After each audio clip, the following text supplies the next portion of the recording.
شروع کرتا ہوں اللہ کے نام سے جو بڑا مہربان نہایت رحم والا ہے۔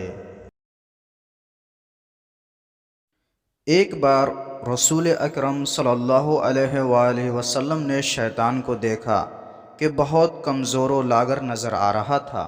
آپ صلی اللہ علیہ وآلہ وسلم نے اس سے پوچھا، تیرا یہ حال کیوں ہو گیا ہے؟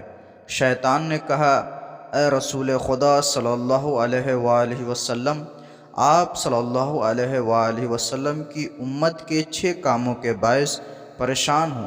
مجھے ان کاموں کو دیکھنے کی طاقت نہیں ہے اور میں ان کا متحمل نہیں ہوں۔ وہ 6 کام یہ ہیں: پہلا، جب ایک دوسرے سے ملاقات کرتے ہیں تو سلام کرتے ہیں۔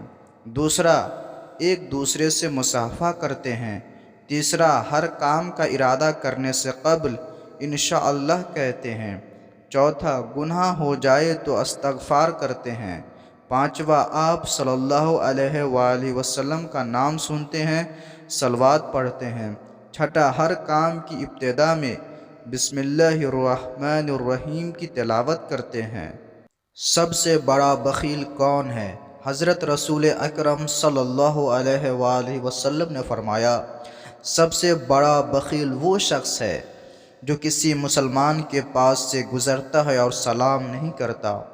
حضرت رسول خدا صلی اللہ علیہ وآلہ وسلم نے فرمایا، اگر چاہتے ہو کہ ابلیس کے زخم باقی رہیں اور ہمیشہ غمناک رہے تو اطاعت خدا اور محمد و آل محمد پر درود ہمیشہ بجا لاتے رہو۔